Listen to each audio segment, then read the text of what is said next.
Bismillahirrahmanirrahim. Excellence, Capitaine Ibrahim Traoré, président du Faso, chef de l'État, chers frères. Excellence, Général d'armée Assimi Goïta, président de la transition, chef d'État de la République du Mali, président de la Confédération des États du Sahel, chers frères. Monsieur le Premier ministre du Mali,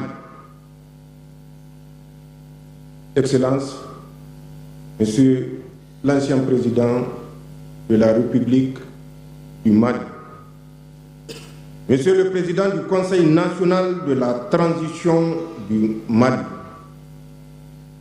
Mesdames et Messieurs, les ministres des pays membres de la Confédération des États du Sahel, Mesdames et Messieurs, les membres des délégations présentes à la deuxième session du Collège des chefs d'État de la Confédération des États du Sahel, Mesdames et Messieurs, les ambassadeurs, honorables invités, distingués participants, Mesdames et Messieurs, je tiens, au nom de la délégation qui m'accompagne, à exprimer au gouvernement et au peuple malien mes vifs et sincères remerciements ainsi que ma profonde gratitude pour l'accueil fraternel et la généreuse hospitalité typiquement sahélienne dont nous sommes l'objet depuis notre arrivée dans cette belle ville de Bamako. Mesdames et Messieurs, après le sommet historique de Niamey du 6 juillet 2024, consacrant l'avènement de la Confédération des États du Sahel, nous voici réunis aujourd'hui à Bamako à l'occasion de la deuxième session du Collège des chefs d'État pour, ensemble, renouveler notre ferme engagement à poursuivre et consolider l'œuvre irréversible de construction de notre Confédération. Mesdames et Messieurs, cette session qui intervient dans un contexte mondial en pleine effervescence, marqué par des défis complexes et multiformes, est l'occasion, d'une part, de rappeler les enjeux de l'heure et les défis auxquels nous faisons face pour ainsi mieux comprendre le sens de notre combat commun et raffermir la détermination des peuples de la Confédération AES à se battre victorieusement pour leur dignité et leur développement. D'autre part, de mesurer le chemin parcouru depuis un peu plus d'1 an par notre Confédération, en dépit de toutes les adversités internes et externes auxquelles nous faisons face. Elle est enfin l'occasion d'envisager collectivement les perspectives qui sont les nôtres pour plus de progrès dans l'opérationnalisation de notre Confédération et afin de répondre aux aspirations légitimes de nos populations. Mesdames et Messieurs, depuis le 18 août 2020 au Mali, le 30 septembre 2022 au Burkina Faso et le 26 juillet 2023 au Niger, nos 3 pays ont décidé individuellement puis collectivement avec la création de l'Alliance des États du Sahel du 16 septembre 2023, transformée en confédération le 6 juillet 2024, de prendre leur destin en main. Cette décision, nous l'avions prise en toute responsabilité et en pleine connaissance des enjeux et des défis qu'elle comporte, ainsi que de toutes les conséquences qui y sont potentiellement attachées.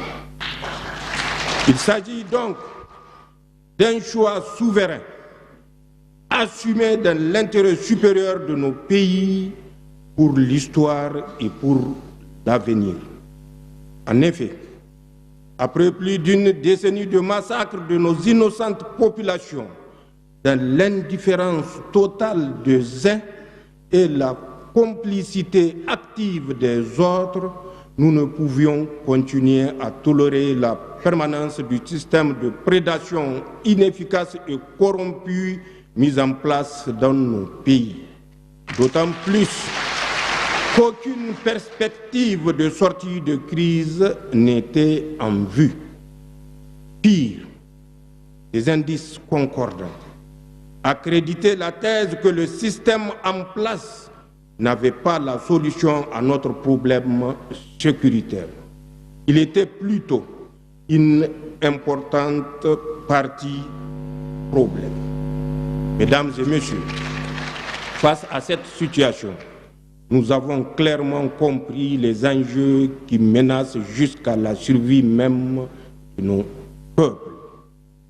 En premier lieu, cette situation a été créée pour favoriser l'exploitation de nos ressources et entraver les aspirations légitimes de nos peuples à une vie meilleure, au progrès et au développement. En effet, c'est l'exploitation néocolonialiste de nos ressources qui explique en grande partie la situation de pauvreté de nos populations. Nous ne pouvions plus accepter de laisser nos pays dominés par ceux qui veulent nous maintenir dans la pauvreté, tout en faisant semblant de nous aider et exiger de nous gratitude et reconnaissance.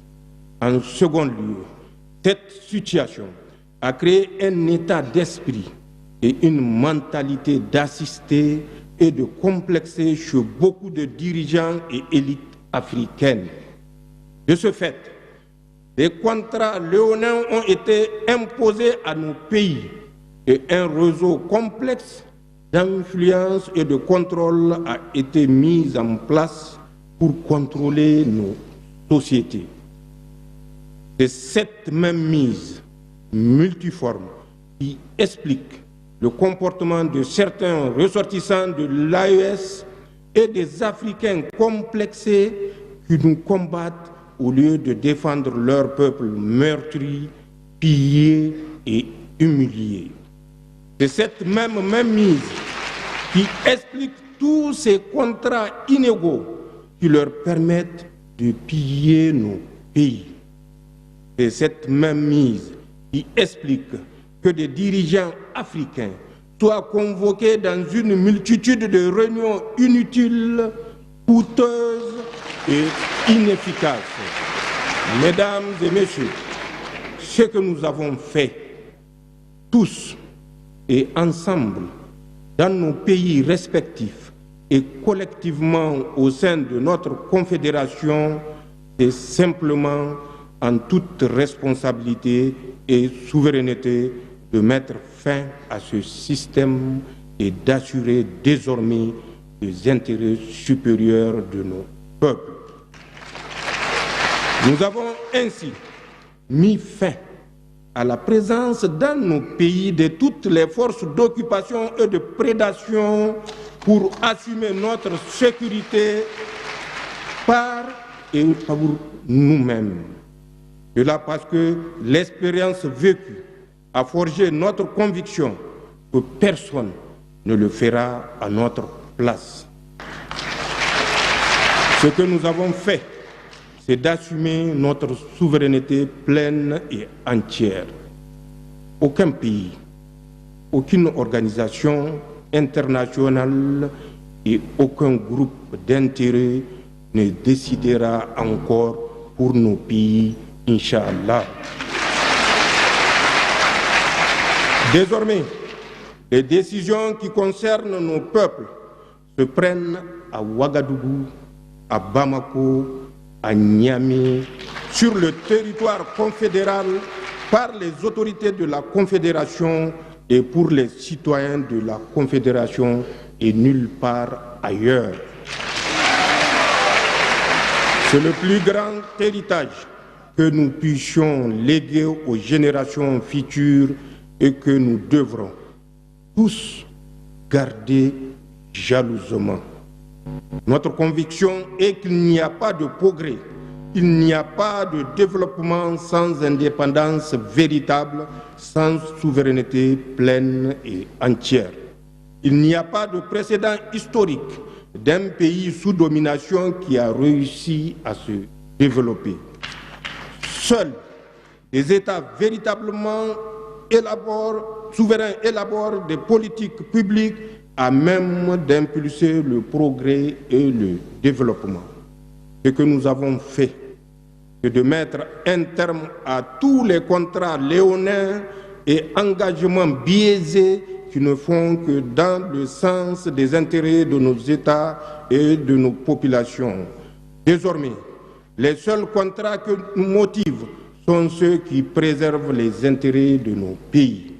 Mesdames et messieurs, vous comprenez bien que dans ces conditions, nous ne pouvons que nous attendre à l'adversité de ceux qui, par le passé, décidaient pour nos pays, de ceux qui ont pillé nos ressources, ainsi que de tous ceux qui profitent de cette situation, citoyens africains ou personnes étrangères à notre espace. C'est ainsi qu'il faut expliquer leur acharnement à nous combattre et leur détermination à briser notre élan pour nous soumettre. C'est ainsi qu'il faut expliquer la guerre de communication qu'ils livrent dans le but de discréditer nos institutions et leurs dirigeants, de saper le moral de nos troupes résolument engagées au combat, de créer des conflits intercommunautaires. C'est ainsi qu'il faut enfin comprendre les tentatives d'isoler telle ou telle localité, de couper l'approvisionnement de telle autre entité, de saboter ou détruire les installations économiques de nos pays. En somme, tout est mis en œuvre par ces puissances impérialistes, notamment la France, assistée de ces supplétifs locaux pour susciter le chaos et justifier une intervention extérieure ou un mécontentement populaire.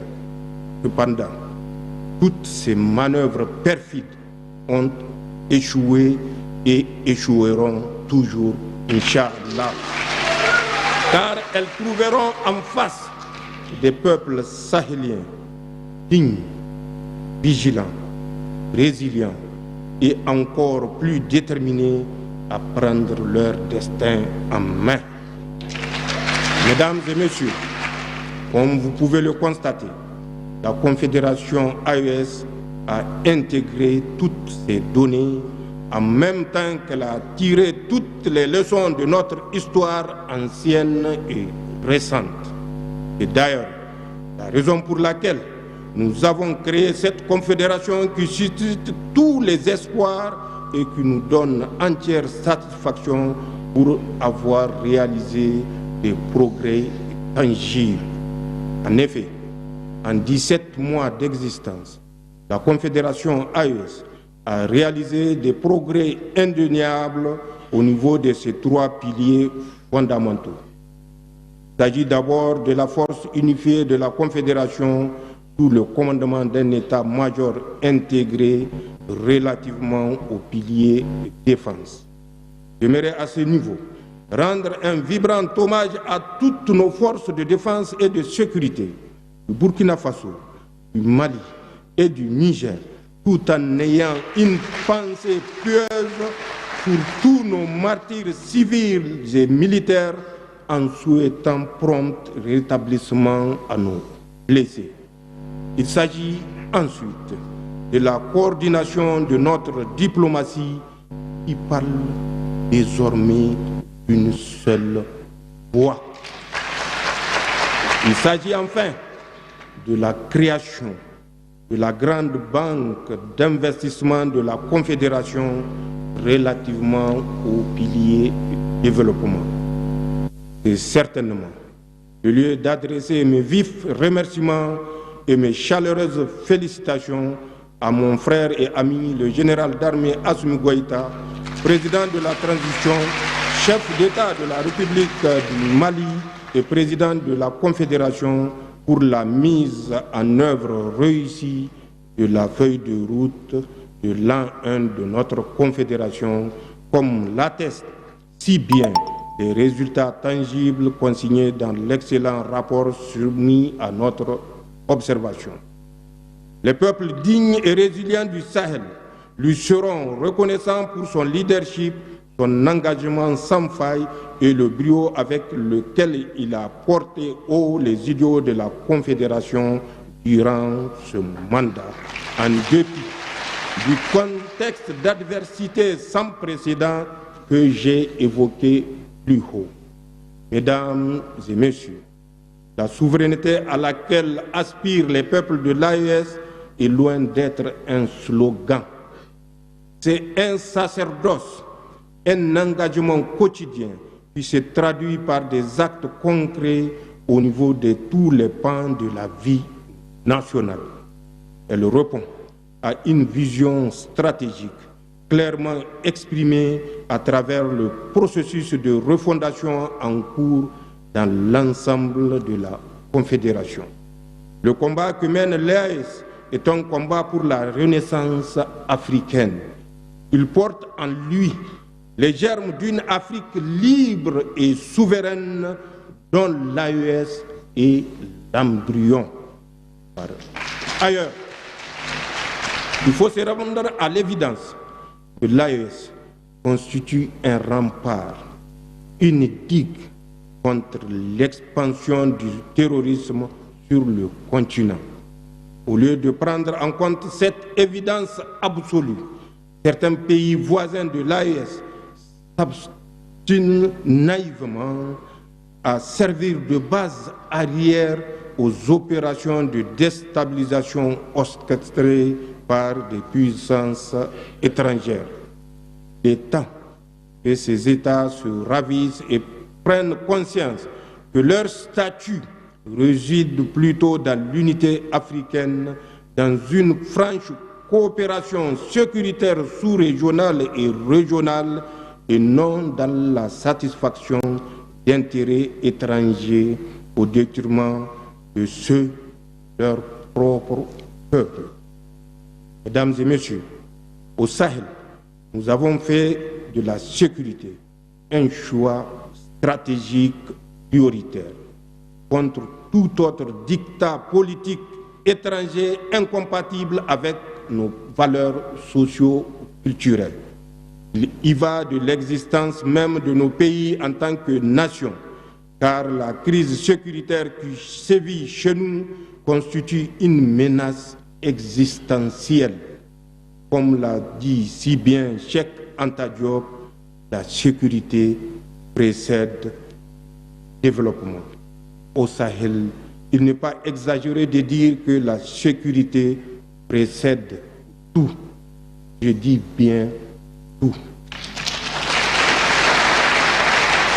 Pour terminer, mesdames et messieurs, je tiens particulièrement à saluer le travail remarquable accompli par les ministres et les hauts fonctionnaires qui, durant tout le processus préparatoire de la présente session du Collège, n'ont ménagé aucun effort pour soumettre à notre examen des documents de travail de qualité ainsi que des instruments juridiques pertinents qui nous permettront de consolider l'architecture institutionnelle et normative de notre Confédération. Vive la Confédération des États du Sahel, vive la solidarité entre le peuple de l'AES, vive l'Afrique libre et souveraine. Je vous remercie.